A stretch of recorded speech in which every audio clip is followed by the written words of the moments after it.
everything we do, everything we believe in, everything we value, everything that's important to us is at risk.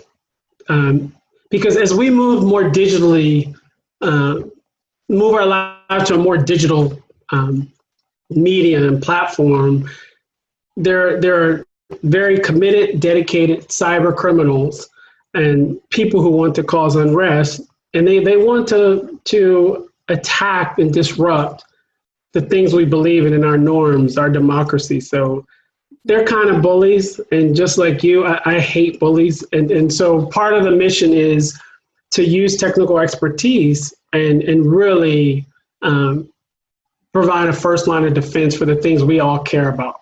But what I realize is what inspires people is music. What makes them aware is music. So I guess what I'm trying to get at, one of the things with the music component, we're trying to, it's a global thing that brings people together. So welcome everyone, and this is another episode of your Bullyproof Life. So this is my YouTube channel. So this obviously is a Zoom webinar, which we'll post onto my YouTube as the recording.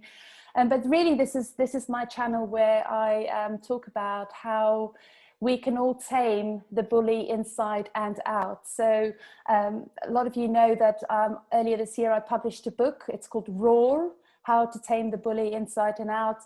And it's all about encouraging people to find the inner strength and the confidence to speak up, you know, to find that roar, to really to step into their power and step into their potential. So that's my mission in life. I'm all about, those of you who know me knows that I'm all about bringing more kindness into the world, particularly into the workplace, because I see a lot of very troubling behaviors, and I often label it as toxic, you know, behaviors in the workplace, and it deeply, deeply troubles me. So I'm a mum, I'm a businesswoman, I'm an author, I'm a consultant, and really my passion is to help people grow, be successful and be happy. And I do a lot of my work with security functions where I specialize in the human aspects of cybersecurity, and I help organizations raise awareness of the cyber risks, and also helping to make people and the culture the strongest defense against cyber attacks. So really protecting society through our people. And I know, Frank, welcome, and delighted to have you here today. Frank is equally passionate about this, and that's why we're going to have a chat for the next sort of 30-40 minutes, and we'll then open the floor for some questions. So just to tell you a little bit more about Frank. So Frank is the CEO of 1600 Cyber, which is an American owned cybersecurity consulting company that is based in Germany. Now that's interesting, Frank. Yeah. Yeah. So yeah, you're known as a global cybersecurity expert, social influencer, and you really typically lead the handling of cyber attacks that causes geopolitical instability. And for most of your career, you've held high-level security clearances for both NATO and the Department of Defense. You're most proud of your work and your advocacy for diversity in STEM. So STEM is science, technology, engineering, and maths. And particularly for women in disadvantaged groups. Yeah, so why don't you tell us a little bit about yourself, Frank? Welcome, thank you, and delighted to have you here. Well, thanks, Mara-Lise.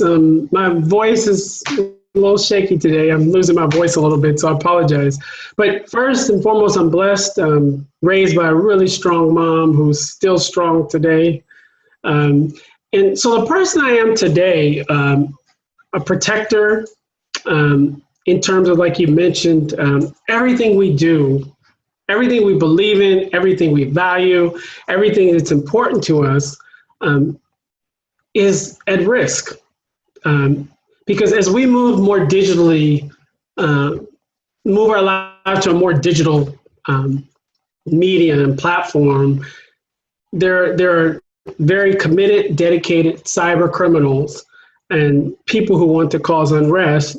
And they want to attack and disrupt the things we believe in our norms, our democracy. So they're kind of bullies, and just like you, I hate bullies. And so part of the mission is to use technical expertise and really provide a first line of defense for the things we all care about, because they won't protect themselves. So we need people like us. The other part of it, as you mentioned, was who I am today. I really feel strongly about being a STEM advocate. I think what's different about me is just kind of I've traveled many different roads in my life. So in those life experiences and then getting a really good education at UC Berkeley and George Mason, I think what it's done is it's given me perspective. So whether I need to communicate with someone in some part of Oakland or Compton or South Central Los Angeles, or I need to status a lieutenant colonel at a cyber meeting, or I need to talk to someone from a board of directors, it's very easily for me to talk to all three groups, and most importantly, with the same level of respect and understanding. And the last part of what I just like to emphasize, but I think all these perspectives, it's allowed me to kind of uniquely come up with what I feel is like a sledgehammer to our problems. And when I say problems, I mean the problem to protect, which is growing every day as criminals get more advanced and sophisticated in terms of cyber attacks, and also the community, because I've lived in different places, and what I see is it doesn't matter the language, the culture, it boils down to the same socioeconomic factors. So people in the world, you can't just care about your race, because what you will find, the common denominator, when you got poor education, problems with drugs, health problems, lack of wellness, it leads to the same outcomes, which is problematic. And why I think technology is why I'm so committed to it, because I think it's a practical, tangible solution to a lot of those problems. Like in my neighborhood, I imagine there were 5 engineers. A lot of the problems go away. Everyone blames, but the problem still exists. So with technology, as a company, I feel like we look at society and everything we do starts with using technology to fix it. And I feel like we have a real game plan that's going to make amazing changes in the next couple of years. And I'm so excited to hear that, because I think, I always say that technology is a fantastic enabler, but at the end of the day, it's down to people to use the technology safely. And that's where we have the moral responsibility to really focus on the people side and to really help people protect not only themselves, but also their loved ones, because that's what we ultimately care about as a society, don't we?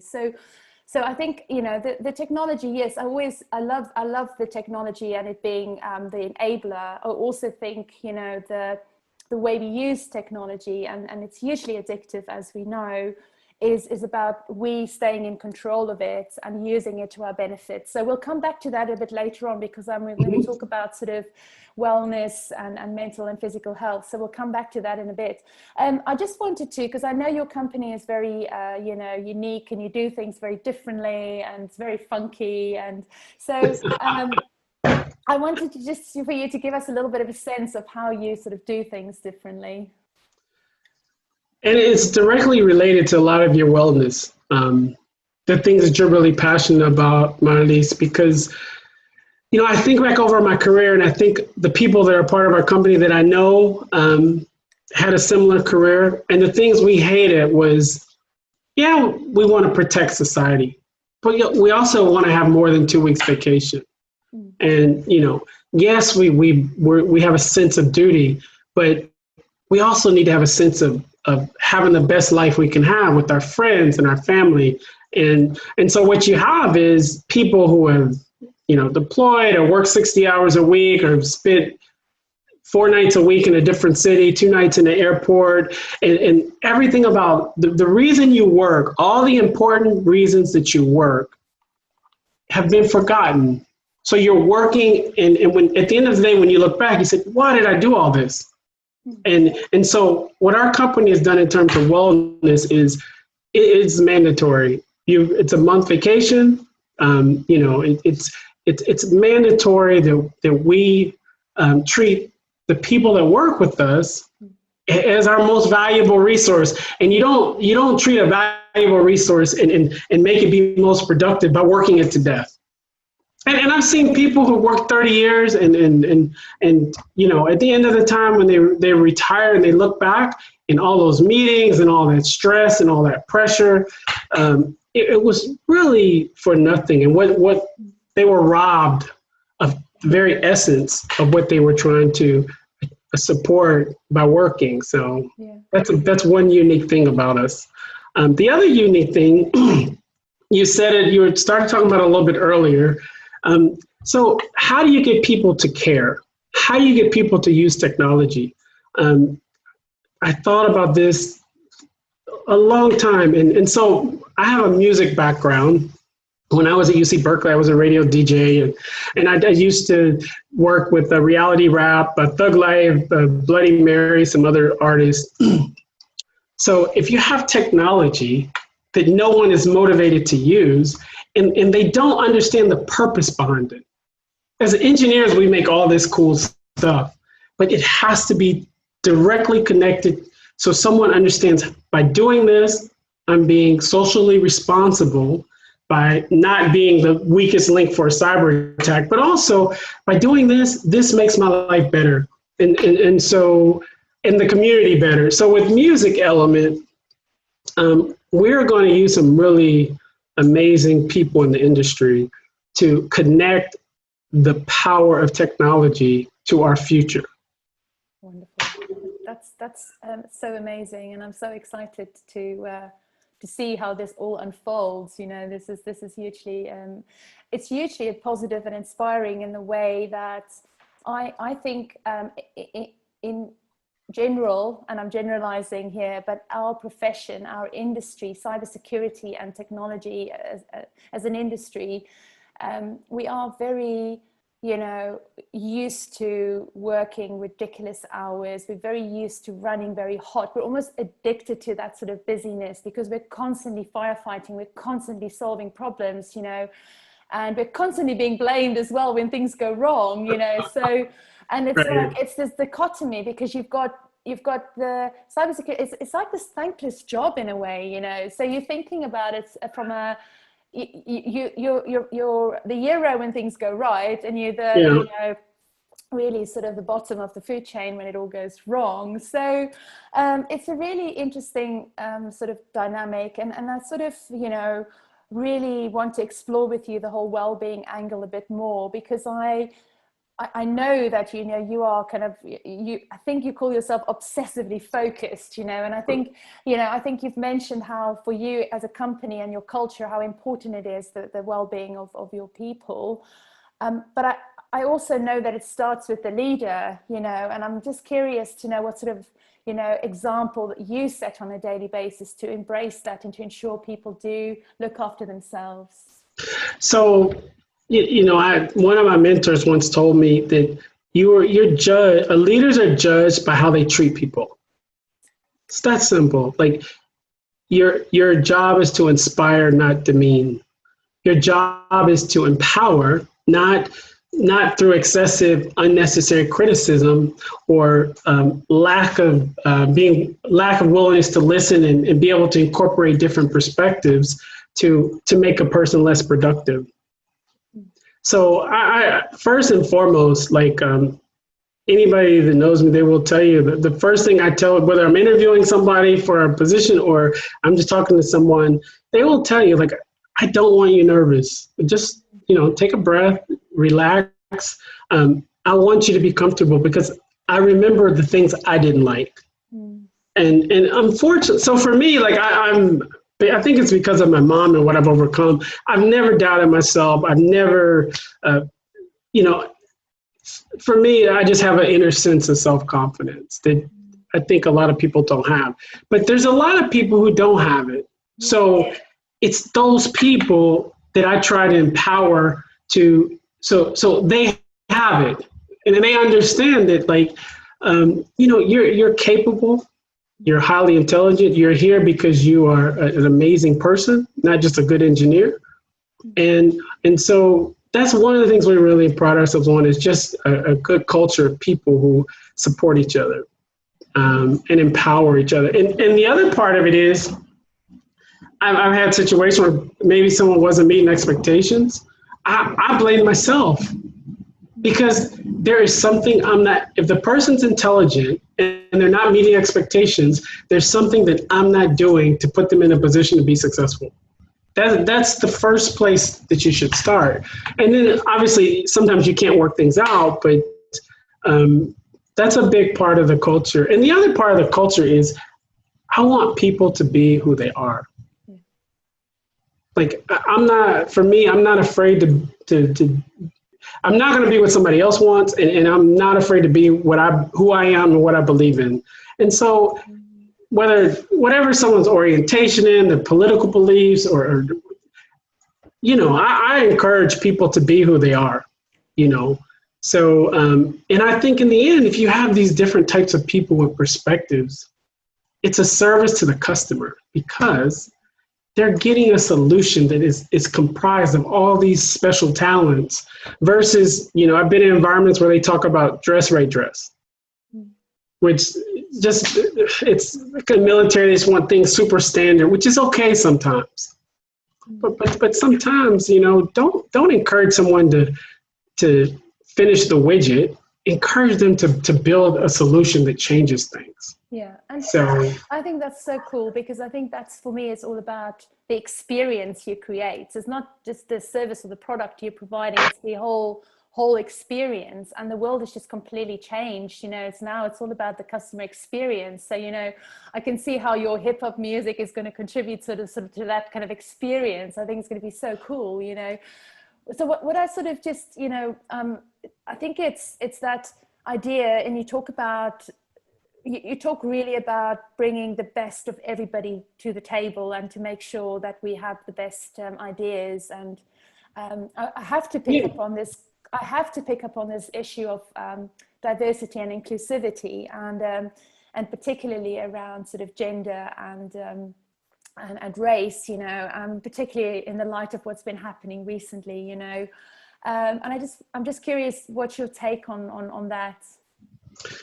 So again, I think it's another reason that I'm so committed to technology, because it's real simple. What you have is a group of people who don't feel like there's opportunity and don't feel like their basic human rights are being respected. And so specifically focusing on the opportunity, because the police brutality is another issue, and I've experienced it personally. My brother has been brutalized in LA, so I don't want to go on that, but just in terms of the opportunity, again, if we can use STEM to give people a recipe. When you bake, if your mom bakes cakes, every time she bakes, it's going to be perfect, because she has a recipe that works. And I think because of my experiences, I'm uniquely qualified to help bring the solution, because I definitely understand the guy on the corner. And I definitely understand the people who that are through these movements recently have compassion to help change things, right? Yeah. There's so many good people that want to help. So, but they say how? Simple. Yeah. Make sure poor kids can get education, make sure they can go to university, make sure people who have graduated can get a pathway into technology, because there's not enough people to do the jobs. It's real simple. It's a big problem. So once you see that happening, where I wake up in the morning and I'm somebody from one of these communities and there's a lot of protests, and I feel like I don't have the right to live my life. But if I wake up and I know I have this recipe where go to school, get education, pursue a career, and have an opportunity to pursue a career, right? Our company can't hire everybody. So I'm trying to inspire other companies to really give an extra opportunity to people. And then what you'll have is, instead of breaking things, you're buying things. Yeah. Instead of riding, you're going to work and having lunch with colleagues. So I think that people are tired. I'm tired because I've definitely experienced it, but I think we have hope. Mm-hmm.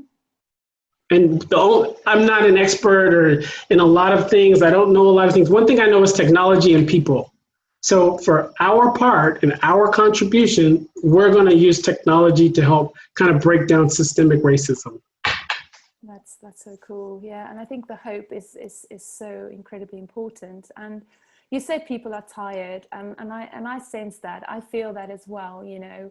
I also feel that on a sort of, you know, day-to-day basis in sort of the corporate settings, you know. I think, you know, not just obviously all the uncertainty that's been going around with COVID, and, you know, the Tony Robbins talks about this, and he says we're in winter, you know. So it's not just at the moment, it's not just an economic winter, you know, where people are losing jobs, but it's also an emotional winter. So it's very much, you know, the emotional, you know, stress and the tiredness that people are experiencing. And, you know, you don't even want to get close to people because you're afraid that you're going to get a virus, you know. So it's really taxing, isn't it? Yeah, can I make there's just something that came to mind. I just want to make a quick comment on. So I had someone ask me, well, why are you doing music? You know, you're an engineer, like, come on, you did music in college. And so back to this situation, we have a song coming out called America, Miss America. Okay. There'll be some A-list artists on it. But this song is going to remind people of what America and what America should be in America and what it should represent globally, right? And if you look at the time we're in right now, again, back to what I said when we first started talking, you said, well, why are people protesting in Berlin? They don't have chokeholds in Berlin because it's the same conditions that people have compassion about. It's not just about one race. People are starting to have compassion about problems and seeing them in a bigger lens globally. So the reason I bring up the music is I've been in the last year, I've been in Macedonia, Italy, Germany, France, obviously the US, Canada. Some of these countries I've been around people that don't speak any English. Every time a song comes on, they know all the words in English, a hip hop song, or they know all the words. So I guess what I'm trying to get at, one of the things with the music component, we're trying to, it's a global thing that brings people together. It's a global thing that inspires people. So this Miss America song, I hope it helps people feel better about the current situation, gives them hope. Mm-hmm. But in general, when we bring technology to the market, we'll market it through music to first identify the social problem, again in the music, using music as a voice, and then inspire them to be part of the solution. And part of the solution will be giving them this technical thing that our company does, right? So the music inspires and educates and makes aware, and then the technology empowers the community to actually do something about the problem and be part of the solution. And that's great, because Sarah had the question around how do you link up the music and the technology? How are you using the technology? And so what I'm hearing is the music raising the awareness, and then the technology becomes the solution on the back of that. I will give you one really quick specific example, Sarah. Right now, every day, our rights and our privacy are being violated. Every day. Every day someone knows where you're going, where you're at, what you ate, who you're with, who you're around, what your buying patterns are. And this is a violation of your privacy. So we're coming out with music that will talk about our privacy being violated. So that's the music making you aware that most people don't understand the extent that they're being surveilled right now by these big corporations. But first make you aware of that. And then after we make you aware of that, we have developed a privacy app. It's called Priv the app, and we'll be releasing that. And so if you install this privacy app, it will help you protect your freedoms and your privacies from people stealing your data and surveilling you. So that's kind of how it works. The song will really make the problem crystal clear that right now, Sarah, you are being surveilled 24 hours a day. Your phone is a FBI person watching you. I'm not saying FBI literally, but I'm saying it's a 24/7. It doesn't need to sleep. It constantly monitors you and knows everything about you, and it shares it with people. This information with people, with or without your explicit consent. So the music will talk about that, and then we will use the app where people can download it to stop people from stealing their data and surveilling them. That's amazing. I love that. Really cool. And I always think about how I really get so incredibly nervous, you know, because you don't know what you don't know. It's that sort of, you don't know who's listening to you. I mean, my internet's been really slow the last few days, and I keep thinking, oh gosh, someone must have hacked me, you know, and I'm like completely paranoid. I'm like, if I just knew how to double check a few things like hygiene factors, you know, in terms of these are the sorts of things that needs to be in check so that I know that I'm okay, I'm safe, you know. That's the sort of thing that we're talking about here, right? We are. So like it's a really good example what you said. So if we identified a big problem as people not knowing or whether or not that their computers were infected, we would come up with a campaign that would include music. It would include probably a song. It would include educational materials. And then we would give you a document or something to show you how to check the health of your computer. But first, it goes back to what I said in the beginning. People have to understand and care about and understand there's a problem. And the best way to do that, whether you're in Macedonia, Italy, France, Canada, is through music. Music inspires and it educates. It's a voice, yeah. Especially hip hop. Hip hop has always been seen as a voice for people to better understand.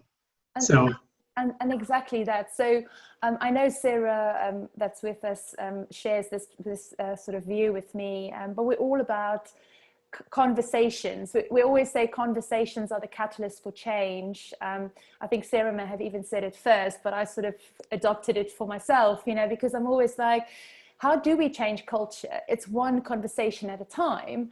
And people always say, oh, but there's thousands of people. How do you scale it? And I'm like, exactly, through technology, right? But it's like you don't shy away from having the conversation. You're still having the conversation. So you were saying exactly the same thing with this is a song, it's a conversation, and it's a medium we know that's usually effective because it emotionally connects with people, and it's the why, isn't it?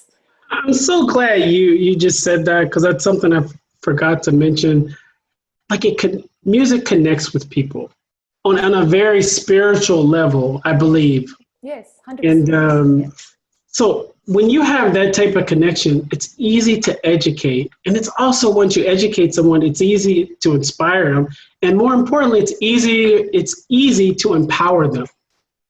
You know, once I have that connection with music, now I'm going to tell you what you need to do to protect your rights, to keep your computer from being hacked. Because on your computer, it has your entire life. It has your family, your kids, your financial information. So music, once you have that connection, then I can give you the document to tell you to clean your computer, or I can give you Priv the app to tell you to install it and protect your privacy from people like Google and Facebook.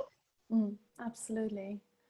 Thank you. No, that's great. I want to come back to what you said earlier. You said earlier that you are very strong, very confident. You are very sort of you show up every day, and you don't doubt yourself, right? And I do believe it's a choice. It's a conscious choice we make every day to be positive, to see the opportunities. You know, I'm really keen to give people some tips for how to move more towards that sort of mindset, you know, where you do kind of get up in the morning and you feel like you can conquer the world, you know, because I think there are a lot of people at the moment that are really struggling with this.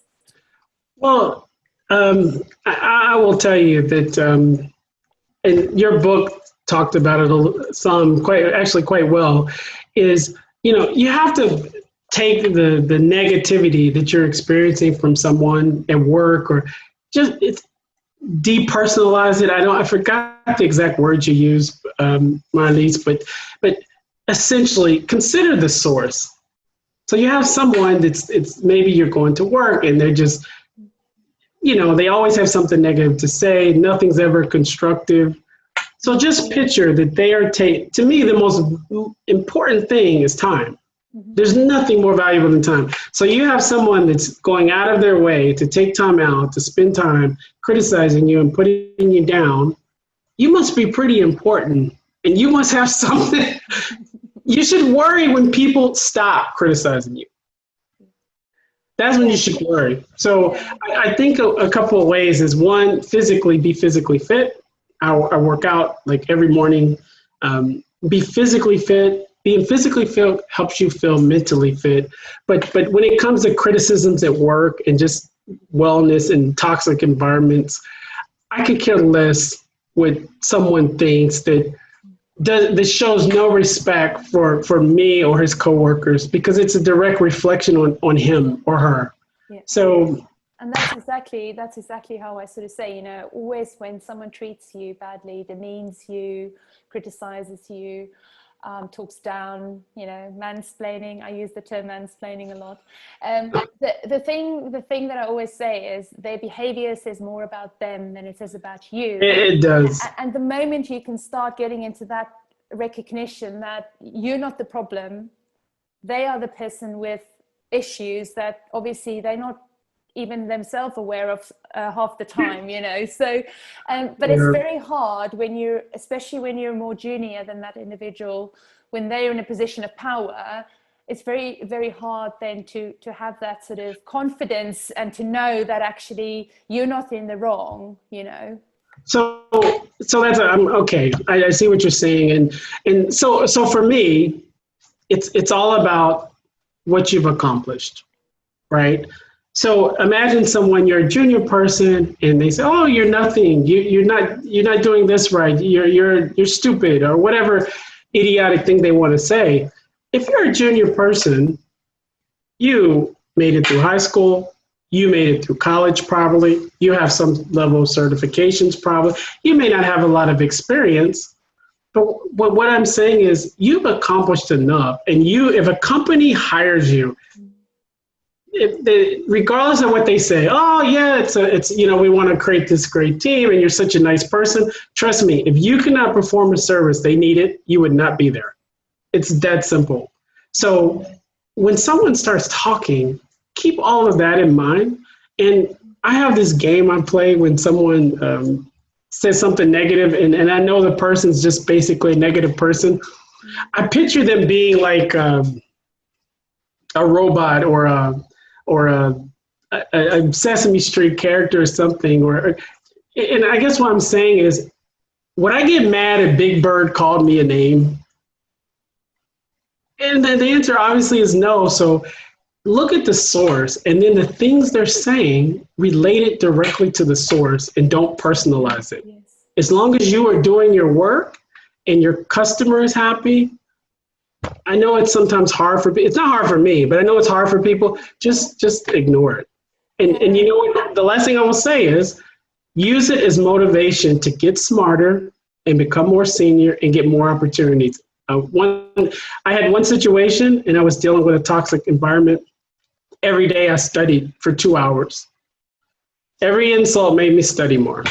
So in like 2 months, I had another cert and more education and got more money from somewhere else. Yeah. So use it as motivation. Yeah, absolutely. And I will just repeat that. I will say that the thing that you've just said about it not being personal, because it feels personal, right? But it's not personal. And I think that's why my book exists, because it's all about encouraging people to have the conversation, to say, not to make assumptions, but to actually check it out and to say, is there a problem here? How do we resolve it? How do we move forwards? How do we make this a productive setting? And, often that doesn't happen because we make assumptions and we internalize things and we take things personal, right?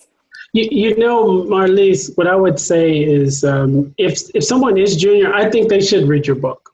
If they are not able to really, if they feel like it's so toxic and they can't deal with it, because your book is basically an instruction guide to deal with that type of stuff.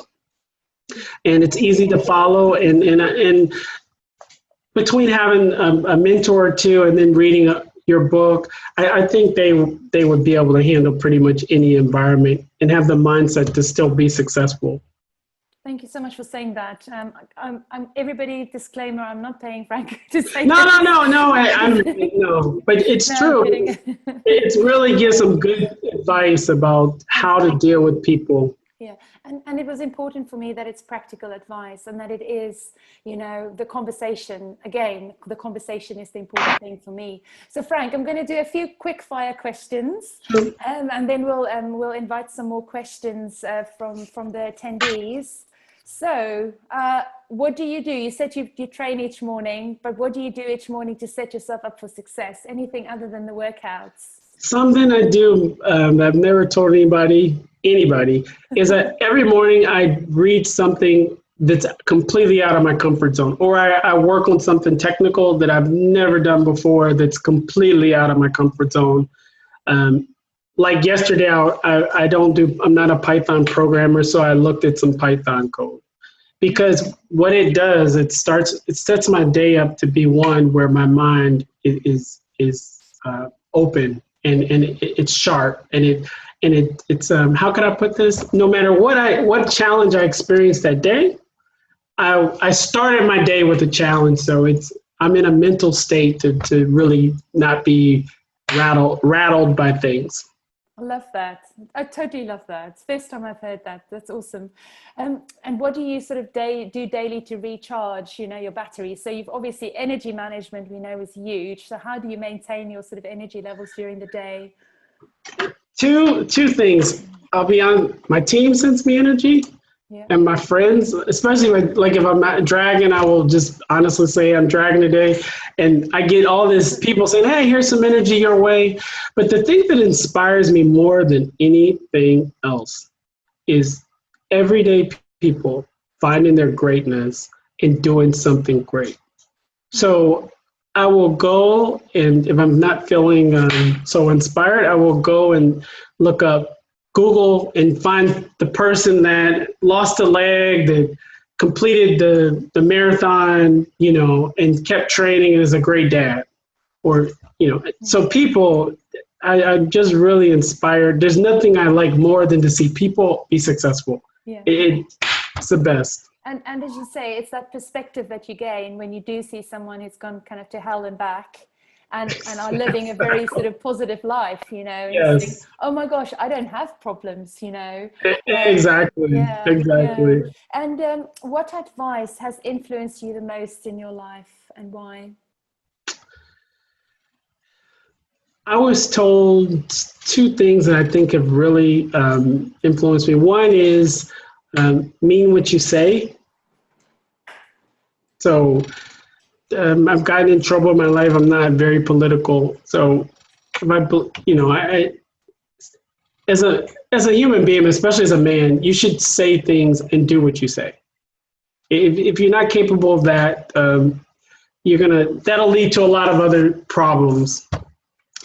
And then the other piece of advice, my mom just always taught me I could do whatever I want to do. So I've honestly never doubted myself, because, you know, I see my mom working hard, or see people working hard and still delivering.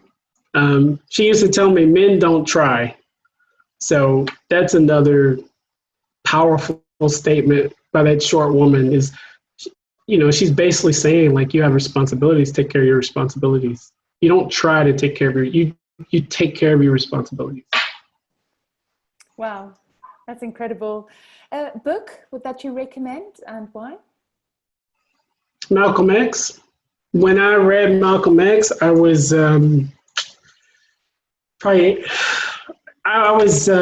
right between high school and college, and I wasn't sure I wanted to go to college, and a mentor gave it to me. And you saw a person, people like Malcolm X, they just see this radical person they think he hated white people, but that's not true.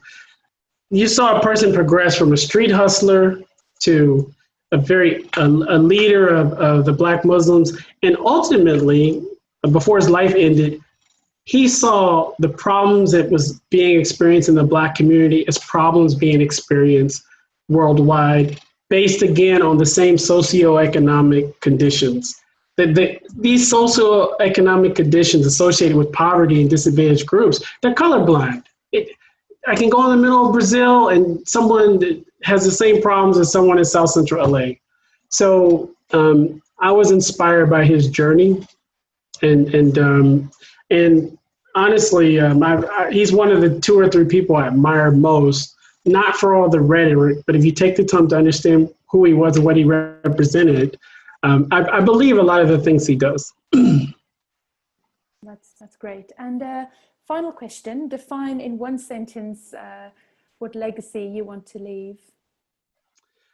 I want an entire generation of disadvantaged kids to be 10 times better engineer, person, and philanthropist than I am. Wonderful. Thank you so much. That is incredibly inspiring.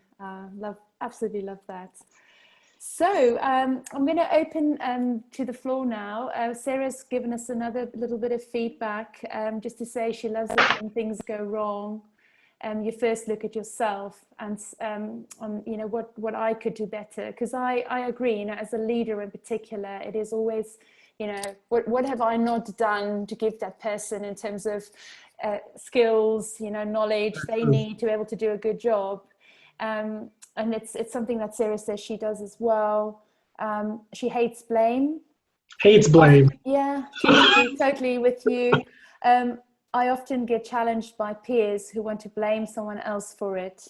Have you found that? And what do you say to them? Blaming doesn't solve anything. I mean, it's futile, because the problem is still there. Even if you find someone to blame, there's still the problem. So I don't like blame game.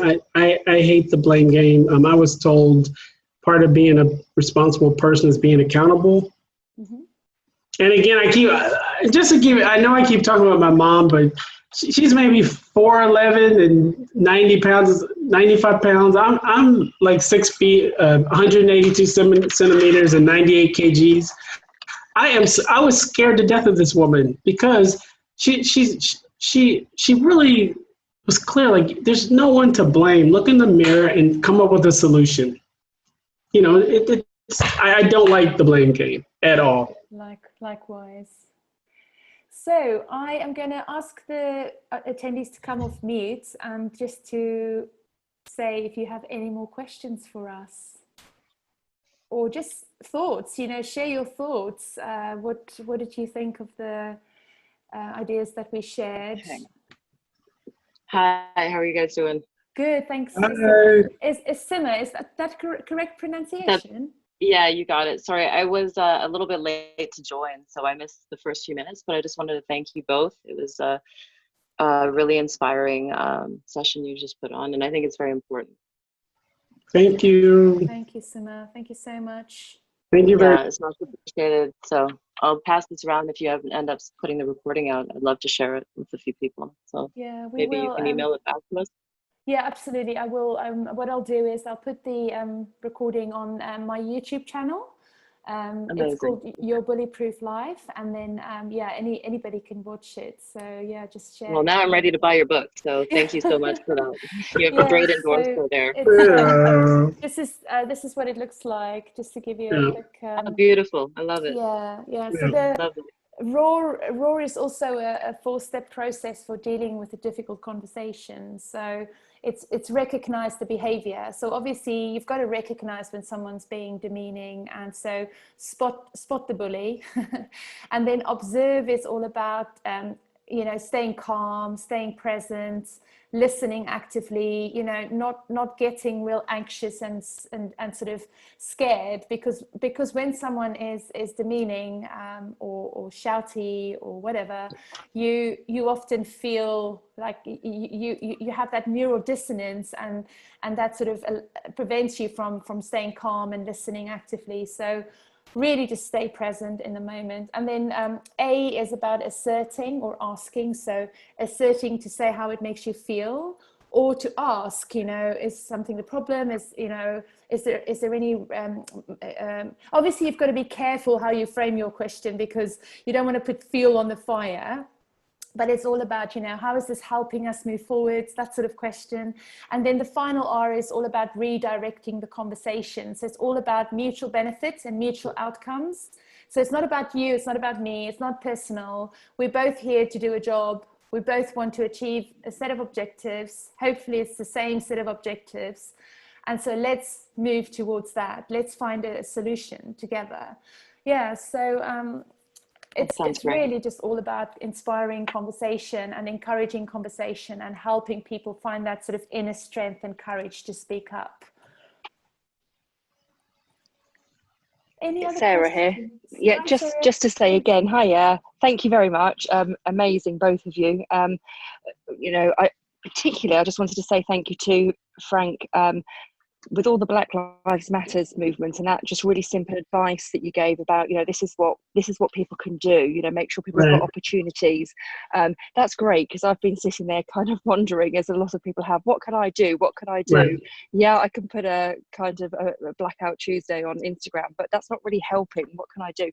And that was really helpful. That's something that I can try and get involved in, so thank you for that. Sarah, just so you know, thanks for your words. We are, through the music, like, if you want to help, here's one solution. It's called a tech empowerment plan, and I will make sure through Marlies we get you some information. But we're getting ready to do a really huge campaign, like, to say, hey, okay, guys, and it's not just about us. It's any company that is willing to commit to giving opportunities to disadvantaged groups, as well as using some of the money they raise, which we are 20%, to put back into community programs that are suffering. So brilliant. Love to know more about that. Yeah, thank you. Yeah, so we'll get all the information to you afterwards. You've obviously registered, so I will email this out afterwards with just a follow-up email, and I'll make sure, Frank, we include everything that you want me to include. So thank you for that. So I think we can call this a wrap. I don't know, Frank, have you got any final sort of thoughts or anything that you would like to leave us with? No, just really appreciate the opportunity to have the conversation with everyone. I always tell people, just have a conversation. And so much can be accomplished when you have people that are like-minded or even different perspectives. If you just have a conversation where everyone is listening before they talk. And can I build on that? And they're listening to understand. Yes. Not to be understood. There's a massive difference, right? Exactly. Yes, absolutely. So I just also finally want to thank Maria for facilitating this introduction and for making this happen. She's awesome. Thank you, Maria. Thanks, Maria. I'll say a proper thank you soon, hopefully soon, if we can get out of this COVID situation. We'll go to our favorite place. So yeah, really appreciate you, Maria. She sends me energy. She's one of the people that sends me energy. I know, she's amazing, isn't she? Yeah. I know, she's one of my people. Anyway, so everybody, thank you so much for joining us this afternoon. I know it's scorching hot here in the UK. I am literally sweating as I'm sat here. So I'm going to try and cool down now. But yeah, thank you so much for joining us. And as I say, I'll follow up with all the information about my book and about Frank and 1600 Cyber. And yeah, just get in touch. If you've had any questions, just get in touch with us. Thank you so much for joining. Take care. Bye, guys. Take care. Cheers. Bye. Bye-bye.